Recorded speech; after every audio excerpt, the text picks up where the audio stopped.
Welcome back to another episode of 40 Facts about the 40K universe. I am your host, Gershwin, and you are watching One Mind Syndicate. Now, you probably have already heard of the rumors that the end of times are near, and in order to find out what's going to happen in the future, we first must look at the past. Today, we're going to be talking about the Black Crusades, as the rumors state that there might be a 13th Black Crusade, where Primarchs, both good and bad, return.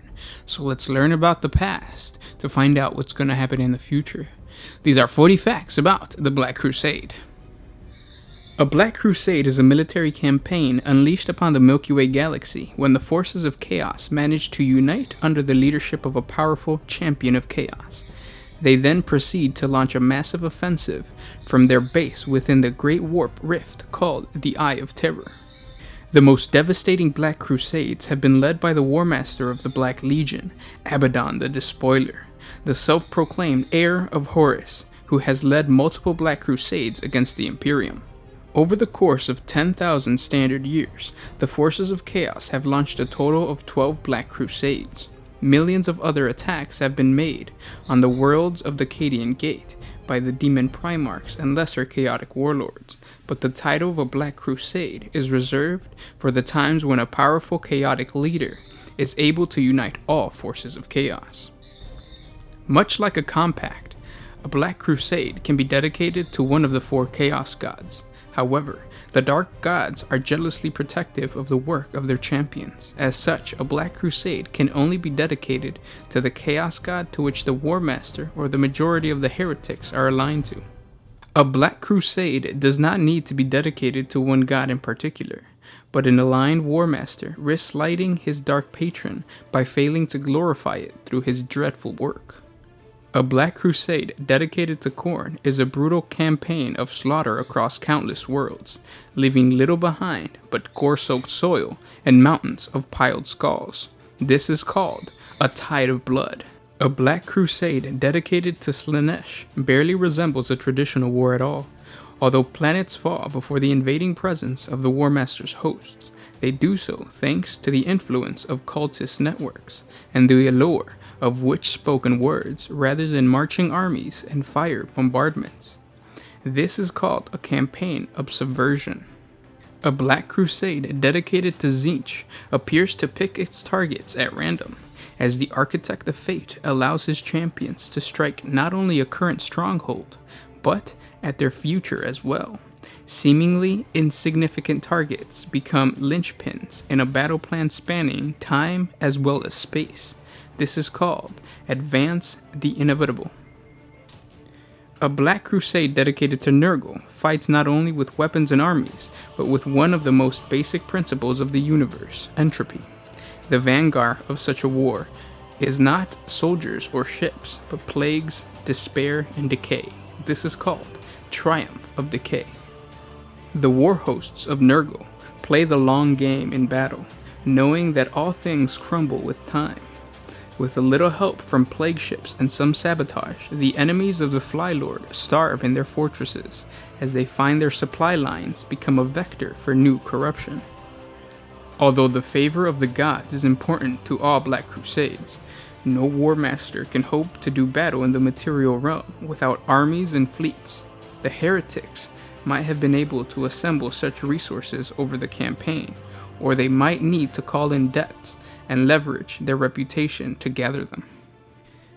Even if the War Master already commands armies and fleets thanks to the heretic's previous adventures, it is possible to bolster his Black Crusade by using hosts, which can represent anything from warbands to traitor legionnaires or regiments of renegade Imperial Guard to teeming hordes of barbarians from a world such as Uxrant in the Screaming Vortex. These forces are called Crusade Forces. Guidelines on acquiring these forces vary, but they all are crucial to obtain, like Naval Fleets, which are used for one of two purposes: to wage naval conflict and to deploy forces to new territories. A fleet typically consists of at least one powerful capital ship and a small number of frigates or destroyers to escort it.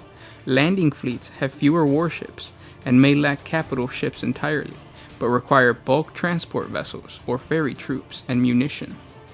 Cults are important to Black Crusades. Cults within the Imperium can be used to weaken the defenders through sabotage and corruption. They prey on supply lines, and they weaken the resolve of planetary populations. The strength at arms of a War Master's forces may be supplemented by the powers of the Warp if he has access to a Cabal, which consists of a group of sorcerers who wield the powers of chaos to assist the battle of the War Master's hosts.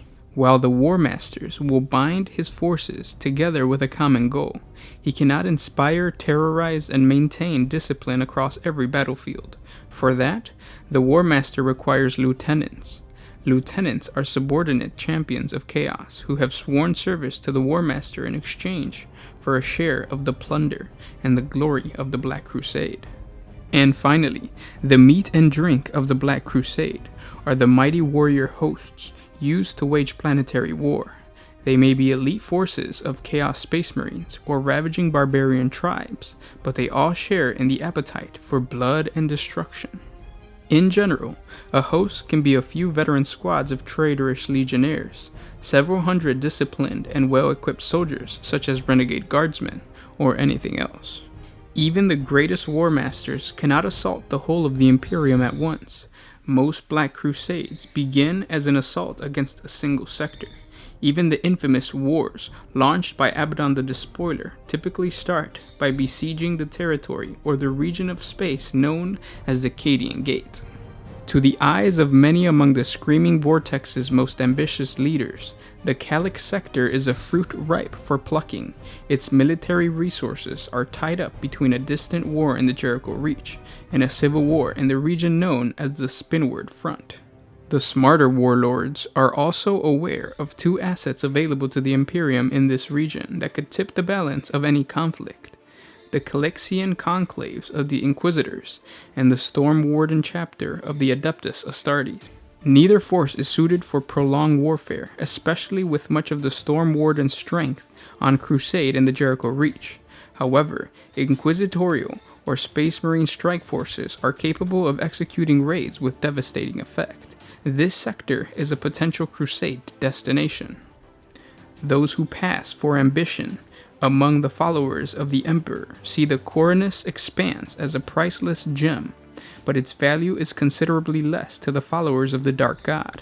When rogue traders and missionaries see the region's untapped worlds as a great bounty, most warlords in the Screaming Vortex are more interested in toppling empires and seizing plunder than claiming an uncontested prize. Halting the Imperium's expansion is a worthy goal, and the Expanse also hosts many Xeno species known to provide excellent sport, or whose death pleased the ruinous power. Between rogue traders, orcs, Eldar, and the mysteries of the Galactic Halo, there are enough challenges in the Coronus Expanse to temper even a Black Crusade.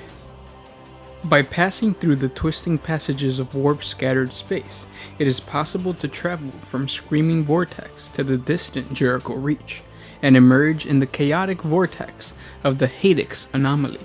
Countless lives are lost attempting to reclaim the fallen might of the once great Jericho sector. The Imperium has deployed the mighty Achilles Crusade to retake the region, which some War Masters might take as a challenge to match with a crusade of their own. Kill teams of Deathwatch Space Marines, Tau colonists, and swarming Tyranid High Fleets, combined with the teeming ranks of the Imperial Guard and the elite detachments of the Adeptus Astartes, make the Jericho Reach an almost impossible target. But the followers of Chaos know that the greater the opposition, the greater the glory. Abaddon the Despoiler made many bloody pacts with the Dark Gods in the wake of Horus's defeat during the Horus Heresy. In the 781st year of the 31st millennium, Abaddon made his first attempt to launch a new offensive against the Imperium of Man and initiate the First Black Crusade, also known as the First Battle of Cadia. It was the Imperium's first encounter with the newly founded Black Legion, and the return of the brutal and bitter enemy many had thought lost to the graveyards of history. To learn more about Abaddon, please check out our 40 Facts about Abaddon. Through alliance, threats, and promises, Abaddon was able to muster the largest force of traitor legions seen since the Horus Heresy, and took the Imperium by surprise. Worlds close to the Eye of Terror fell into mayhem and chaos as legions descended from the skies and demons tore their way into reality. Only Cadia, with its formidable defenses, stood firm, its brave regiments fighting from the towering gates and bastions of their cities. To counter the invasion, the Imperium was forced to divert many of the newly formed Space Marine chapters of the Second Founding from Warzone across the Segmentum Obscurus. On a dozen planets, the Black Legion proved worthy of their fallen Primarch and the martial prowess of the ancient Lunawolves. Abaddon had chosen his generals well, and each competed for glory as the Legion tore a bloody gouge across the galaxy. Zagtheon the Broken led his Black Legion warband in an orgy of violence and excess on the Agri world of Valencia. For his own dark pleasure, the warlord constructed a vast maze of thorns from the world's blood rose orchards, blinding his prisoners and loosening them within its twisted tunnels before hunting them down at his leisure. Not to be outdone, another of Abaddon's lieutenants, Heroclix, and his company of raptors brought a bloody nightmare to the floating hive cities of Melphia. Killing millions in their rampage, Heroclix's warband sent dozens of cities falling from the skies as he tore out their complex suspender arrays and vented their plasma reactors onto the farms and fields below. Fashioning giant floating gallows from the remaining ruined cities, the warlord hung millions of Imperial citizens, their swaying corpses forever doomed to drift across the skies of Melphia, a terrible reminder of the power of the Black Legion. The Black Legion's greatest achievement was not only its brutal victories, but also the unity it had managed to forge among the traitors and their demonic allies.